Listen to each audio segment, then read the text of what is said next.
आज के वीडियो में हम पढ़ने वाले हैं उद्धरण चिन्ह के बारे में, जिसे अंग्रेजी में इनवर्टेड कॉमा कहते हैं।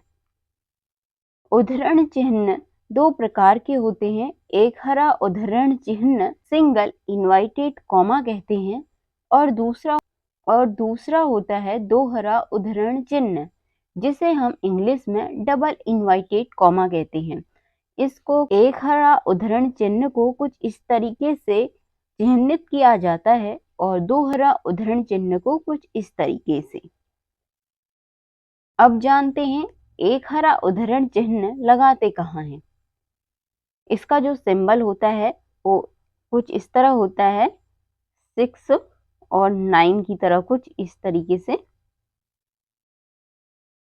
अब देखते हैं इस चिन्ह को लगाते कहाँ हैं। जब हम किसी विशेष व्यक्ति, वस्तु, स्थान के बारे में अलग से बात करते हैं और उसे अपने वाक्य में एक विशेष स्थान देना चाहते हैं, वहां पर हम एक हरा उद्धरण चिन्ह लगाते हैं। अब हम उदाहरण देख लेते हैं। हम दिल्ली घूमने गए। दिल्ली क्या है? एक विशेष स्थान है। अब दूसरा उदाहरण है, मेरी पूरी कक्षा में राम सबसे तेज लड़का है।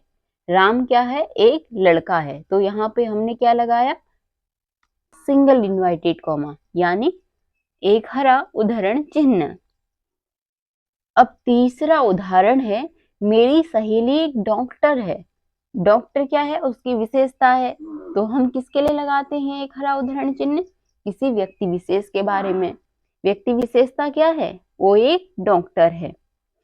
मैं वैज्ञानिक बनना चाहता हूँ। विशेष क्या है? वैज्ञानिक। यहाँ पे हम लगाएंगे एक हरा उद्धरण चिन्ह। अब हम लास्ट उदाहरण देखते हैं। वह बहुत तेज भागता है। उसकी विशेषता क्या है? तेज भागना। तो हम तेज पे लगाएंगे सिंगल इनवर्टेड कॉमा, यानी एक हरा उद्धरण चिन्ह। अब हम देखते हैं दो हरा उद्धरण चिन्ह। जब भी हम किसी व्यक्ति के संवाद के बारे में वैसा ही वाक्य में लिखते हैं, वहां पर हम दोहरा उद्धरण चिन्ह लगाते हैं। अब उदाहरण देख लेते हैं। उदाहरण है, सौर्य ने कहा, आज मैं बहुत खुश हूँ।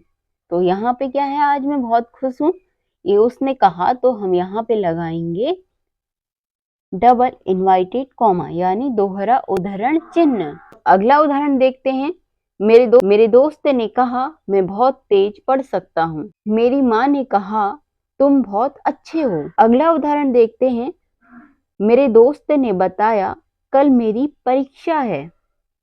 अगला उदाहरण देखते हैं। मैंने अपनी दोस्त से पूछा कि हम घूमने कब जाएंगे। अब हम देख लेते हैं इनमें अंतर क्या है। एक हरा उद्धरण चिन्ह।